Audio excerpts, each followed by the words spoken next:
Kia ora, welcome to this episode of The Image Austenite. I'm Frances Duncan, author, Austenite life coach. My co-host is Rachel Pilwa, book buyer, Austenite, and all-round nerd. Hi!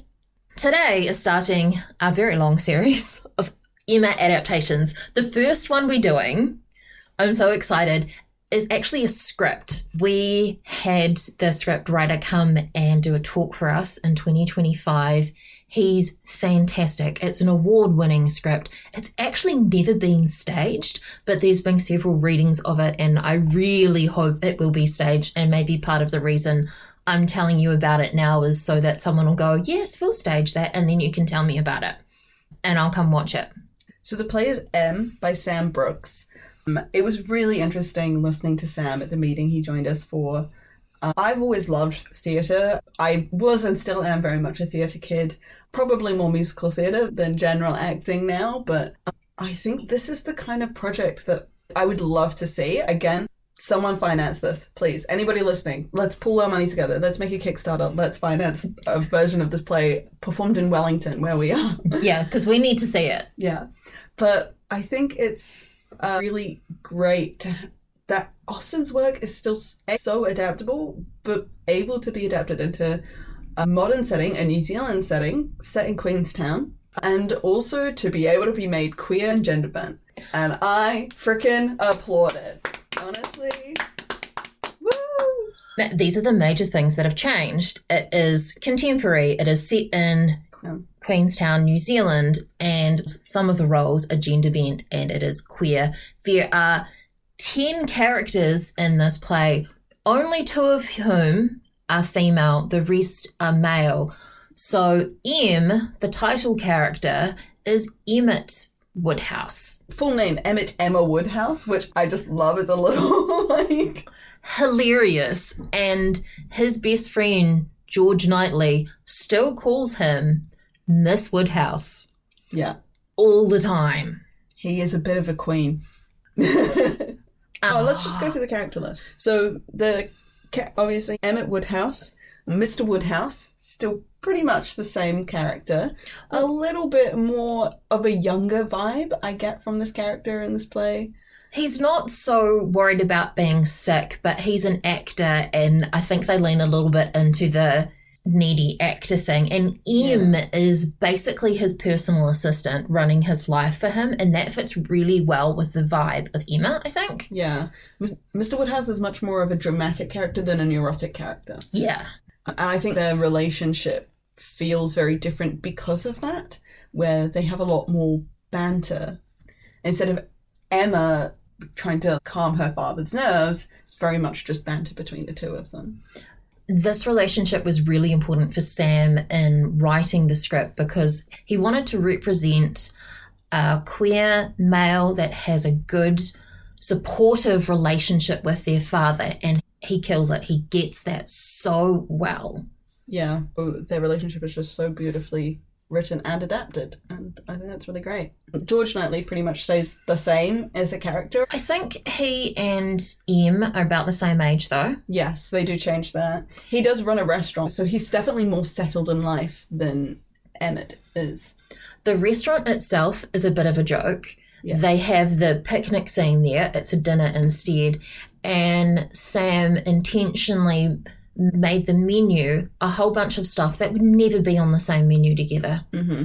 And unless you understand how restaurants work, you may not pick up on that joke. Yeah.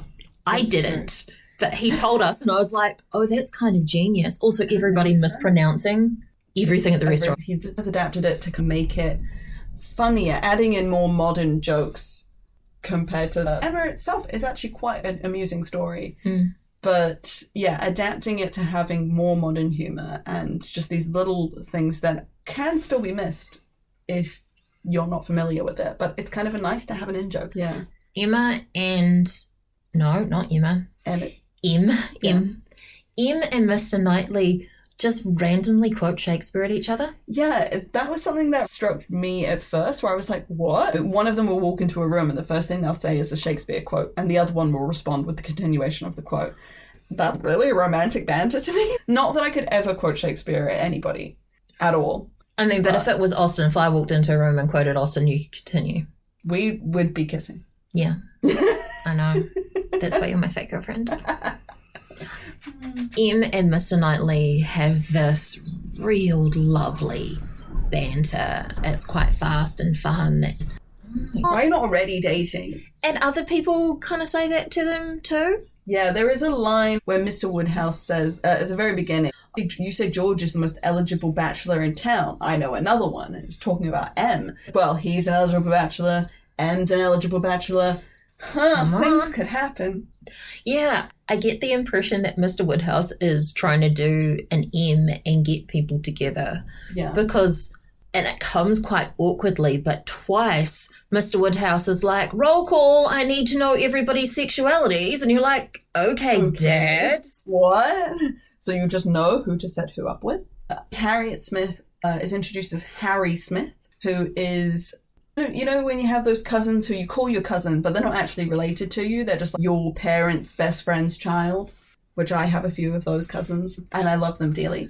And Harry Smith, basically, that's how he's introduced. And I think that's a really clever way to get Harry into the story without it seeming like a weird shoehorn. Because obviously the way that Harriet comes into Emma's life is not a way that things would happen now. Also to have Harry there all the time and living with them. He's lived in Auckland. He needs a change of pace, and his dad, who is also an actor and used to work with Mr. Woodhouse, suggests going and staying with them in Queenstown for a while. So Harry comes along. The way he meets Mr. Martin is that Mr. Woodhouse sends Martin, he's not Mr. Martin, Martin is his first name in this story, but he sends Martin to pick Harry up from the airport, which has such a meet cute vibe to it. Like, this person got me to pick you up from the airport, and we just hit it off in the car on the way home.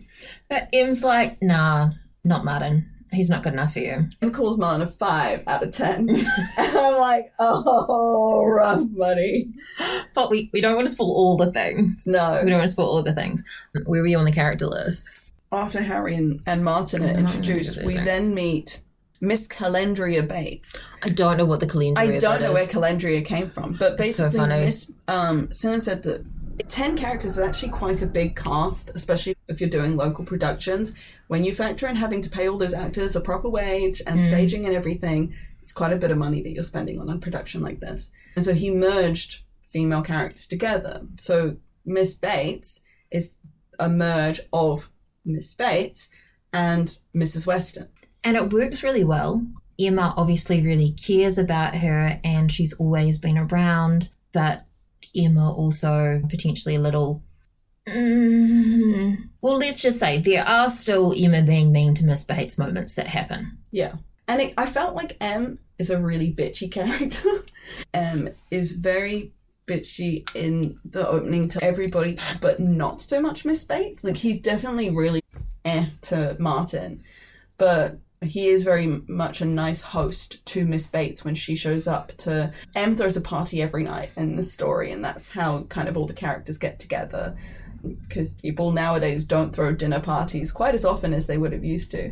But M's throwing a party every night to get all the characters into the same room. And I think that he actually seems nicer to Miss Bates in the first scene compared to how things go down later on. M wants to make everybody comfortable and knows what everybody's drink is and wants to keep the party moving. Like, I know exactly what you need. Here's this drink.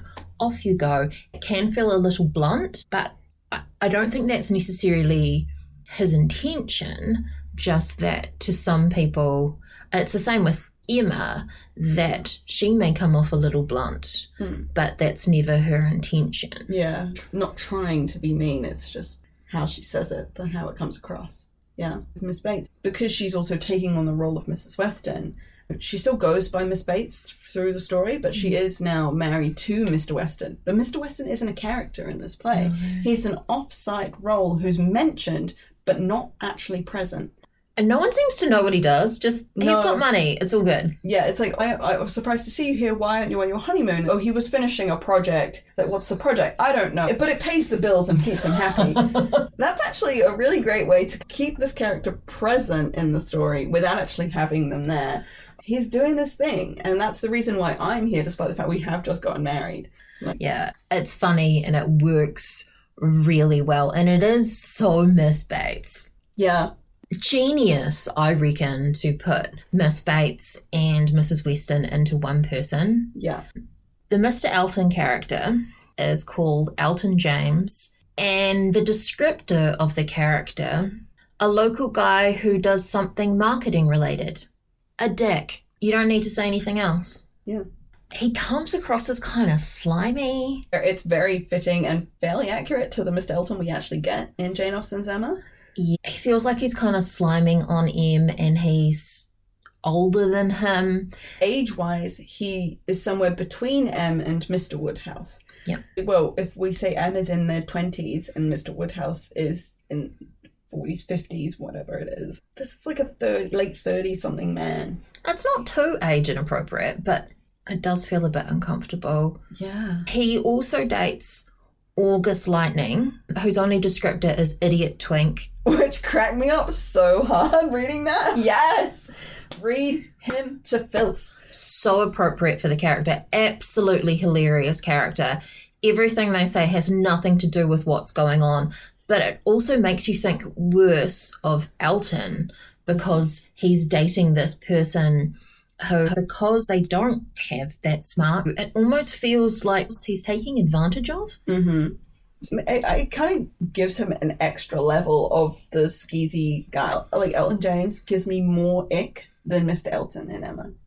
Because of the modern setting, you're not so obliged by the etiquette and rules of Regency society like Mr. Elton would have been. So it makes Elton James seem even creepier because he doesn't have to have those rules to hate follow, himself, to retain his gentlemanness. Yeah, Elton gross. Martin works for Mr. Knightley and sometimes drives people around, and he and Harry get on pretty quickly. He's great, and there's not really anything against them, but M just is like, he doesn't have a real job. Come on. He's a poet. Ugh.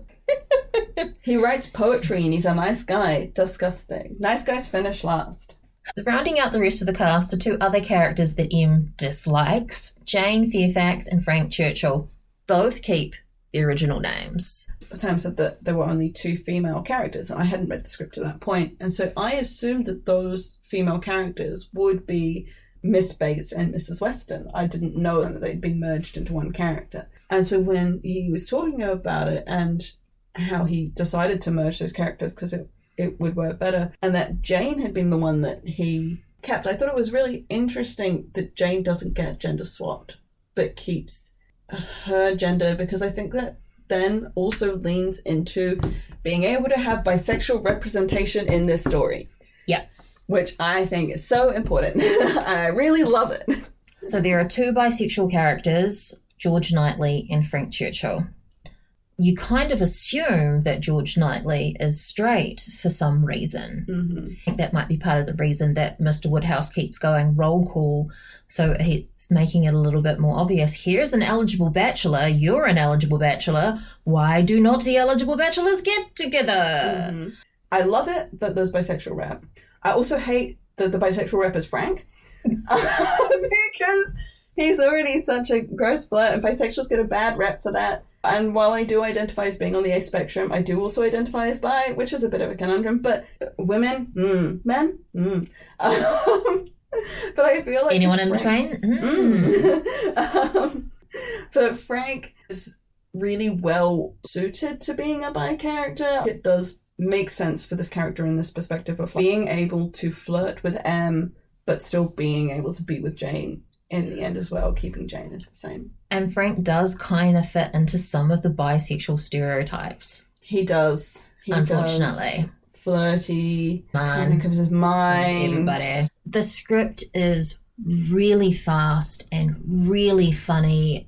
I literally was laughing out loud just reading it, and that is so rare for a script that it has very few stage directions. It's allowing the actors to choose things, and often those things are the things that bring in the emotion, but even just the words and the back and forth is so funny. The lack of stage direction meant that I was reading the dialogue very quickly. There's definitely, but especially between M and Mr. Woodhouse and with George Knightley as well, there would just be dialogue. And for me, in my brain, I'm just reading it as like, come back, come back, come back, come back. It is just this really fast speed banter. But then there were points where if you want an awkward pause, the line is actually just dropped down. You've just pressed enter to the name where you would normally have the line. There's a gap, and then below it is the line, as if like if someone said something, awkward pause, then an answer. And that was really great. Instead of having to have a stage direction of this person pauses here, just having that, I thought it was a really smart way to put it into the script. Yeah. And there are quite a few of those as people go, what did M just say? Or M pivoting from what someone said to back onto their agenda. So I've only read this script and seen people read it. I really want to see what it will be like on stage. I think there's more potential to do some more gender bending, maybe have some non-binary characters. Harry or Martin would work really well as an MB character. Yeah, I was wondering even M potentially. Yeah, it would make so much sense because Emma Woodhouse, it's like, actually, just make him MB. Yeah, but yeah, the others I think are very clearly in their assigned genders. Maybe August. No, the idiot twink really has to be male. Yeah, I feel like if you had August as NB, we've been making fun of MB people. It would be, yeah, because August gets the most rap and the most hate. I mean, from the character, understandably, they suck. In Emma, part of the reason that it feels better and okay to make fun of Augusta, of Mrs. Elton, is because she's also a woman. Her and Emma are on an equal gender playing field. And if you're going to keep that kind of animosity going, you still have to keep them on the same playing field. But if you made them, if M is a guy and August is a woman, I feel it's kind of like, despite how bitchy she's being, I'm also a bit like, But I feel if they're NB, I don't know, the middle of the line. So I think if you're going to keep both those characters male, I feel like if M is male, you've got to keep August as a male as well in order to kind of keep them on that even playing field. Yeah, you don't want to be punching down. Yeah, exactly. Because you're punching. Yeah. It's punching. I would be interested, though, to have an adaptation where Mr. Woodhouse is a mother instead of the father. It would be interesting to have a female take. Like a Mrs. Bennet trying to marry off M. Yeah. But then I wonder if, depending on the setting, the time frame that it's in, the Mr. Woodhouse being neurotic would come off as hysterical. And people would be like, you're being overdramatic or whatever, instead of concerning. Yeah. And I worry that would be how it could be taken instead. Yeah. But I think it would be an interesting thing to happen and to discuss. Yeah. For this script, we understand entirely why Sam chose to keep Mr. Woodhouse male, because he did want that father-son relationship so that queer people can see a positive father-son relationship, and he does that. I remember Sam saying that adapting Emma, changing all the genders and then having to rewrite that from that character's new gender perspective, it's a lot of work. In writing a script like this, having to make an adaptation and then adapt that into a script, it's a lot. So actually, the more characters that were able to be kept in the same gender probably makes it so much easier to write and just bring those characters into a more modern period rather than having to just completely rewrite them. One storyline that did not make it into the script was the Harry and Mr. Knightley. Yeah. So Harry and Mr. Knightley never have a thing because Harry's just great. And there is no way that Mr. Knightley would not want to be interested in Harry. And it would, I guess, probably make M look even more bitchy. Yeah. I think that makes sense. Obviously, in the book, the reason Emma realizes she's in love with George is because there's the possibility that Harriet could be with Mr. Knightley instead, and that she is just really jealous by that. I think it's interesting that without that romance, they still did the whole leap of figuring out that they were in love. And interestingly, some of Mr. Knightley's speeches become M's speeches.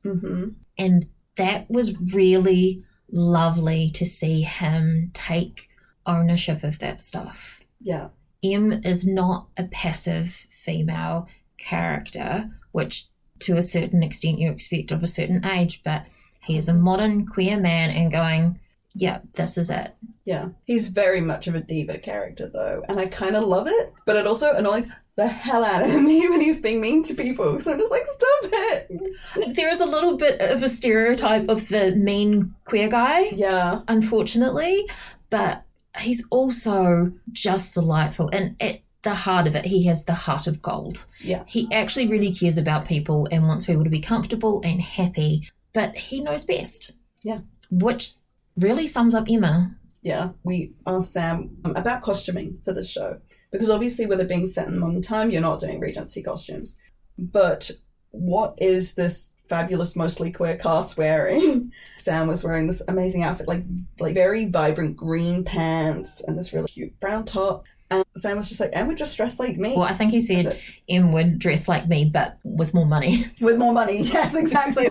Which is hilarious. Em would be wearing these like chic designer clothes, but they would be very colourful and very fashion forward. I just thought it was a really interesting take, because especially when you think of like George Knightley, much more of like a button down kind of guy, you know, button shirt, casual, might be wearing jeans. Yeah, Em's that bit more flamboyant. Yeah. I don't think any of the other characters potentially would dress any... Oh, okay, no, wait. August is probably the only other character who would go with the stereotype flamboyant kind of gay. Yeah. Yeah, I feel like would definitely wear the booty shorts and stuff.